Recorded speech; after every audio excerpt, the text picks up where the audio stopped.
All right, let's get ready to read our anchor text this week. Turn to page 652 in your student book, please. We are going to look at our target skill, target strategy, and preview the topic. Our skill is cause and effect.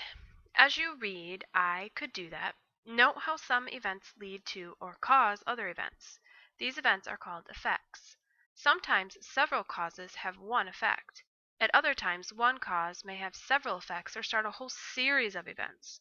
A signal word, such as because, so, or when, may tell readers when an author has organized information by describing a cause and effect relationship. A cause or an effect could also be implied or not stated directly in the text. A graphic organizer like the one below can be used to record text evidence of causes and effects. If you can use a flowchart like the one here on this page, adding the cause to the top box and the effects to the boxes below it, it will help you keep track of the selection's most important events. In the target strategy, we have infer and predict. When you make inferences, you use text evidence to figure out what the author doesn't state directly. As you read, make inferences to help you understand the cause and effect relationships between events in I Can Do That. Let's preview the topic. Citizens' rights. Civics is the study of government and the role individuals play in government. Citizens' rights are the things that people are allowed to do according to the law. For example, attending school is a right all citizens under the age of 18 have in the United States. Voting in elections is a right all adult citizens have. I Can Do That takes place during the 1800s. At this time, women were not allowed to vote in the United States. In the selection, you'll meet Esther Morris, a woman who believed that all citizens should have the right to vote. You'll find out what she did to help women gain this right. Turn the page. Here is our author, Linda Arms White, and our illustrator is Nancy Carpenter, and you can read about them if you would like on your own. Here again is that cause and effect flowchart graphic organizer. It can help you understand how one event leads to another and signal cause and effect relationships.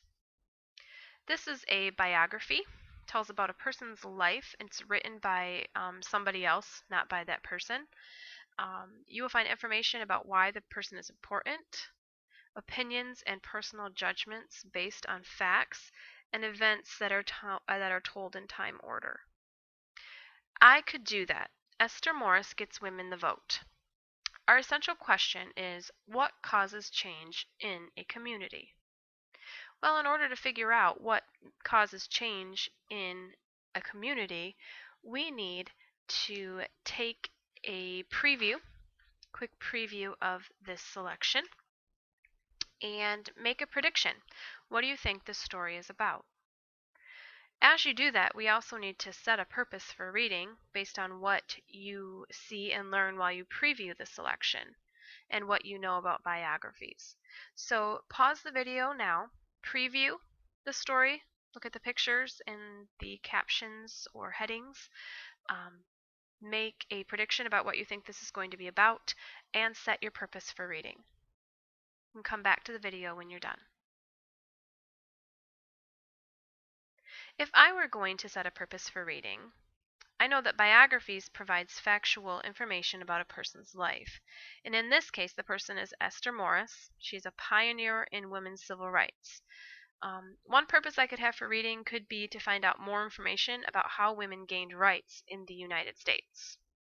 What's your purpose for reading? Alright, now that we've set our purpose, previewed, and predicted, pause the video and read this selection on your own. It starts on page 655 and goes all the way to 665. Alright, so we got 10 pages of reading. Make sure to do a careful job reading.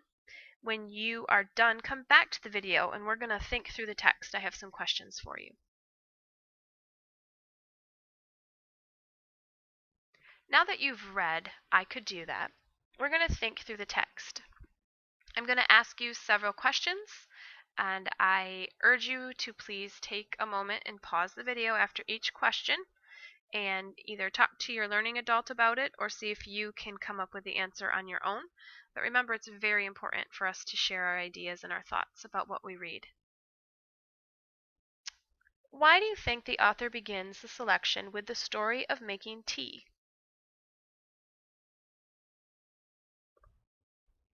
What details on page 657 support the idea that Esther was a resourceful and independent young woman?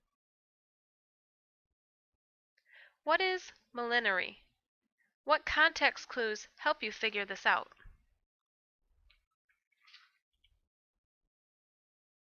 How has the author set up a contrast to help readers understand the meaning of abolitionist? Why did Esther decide to move to Illinois? And why was she denied the land? Why do you think the author reminds readers that after the Civil War, African American men were granted the right to vote? Analyze the text. Conclusions and generalizations. What does Esther think of the place of women in the world? How do you know?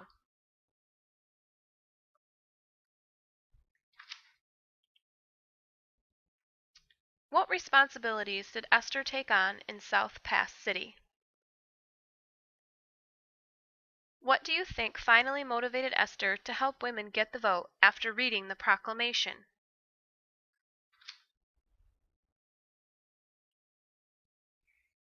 Describe the process of turning a suggestion into a law in the territory of Wyoming. Use details on page 560 or 600. It says 562 to help you answer. How did Esther influence the legislators? What does the author think about the law, and how can you tell? Analyze the text. Domain-specific vocabulary. What words related to government and citizenship are on pages 662 to 663, and what do they mean?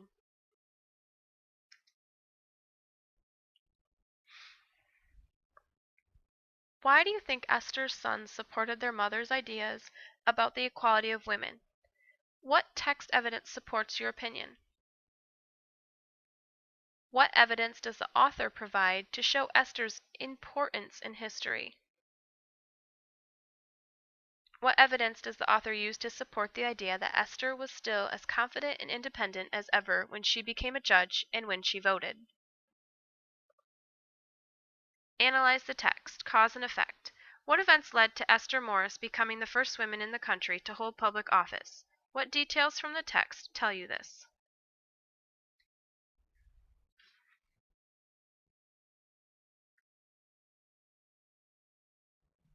Now it's time to dig deeper. I Can Do That describes the important things Esther Morris did during her life. The biography is organized by cause and effect relationships. A cause and effect relationship exists when one event leads to another event. Sometimes several causes have one effect. At other times, a single cause has many effects. We read this before. Signal words such as because, so, or when may help you recognize a cause and effect relationship.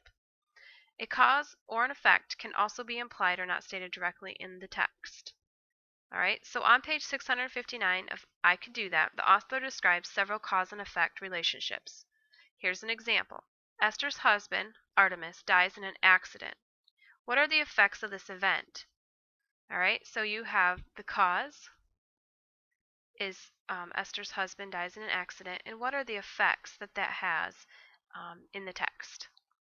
Pause the video, quickly discuss this with your learning adult, and then return back.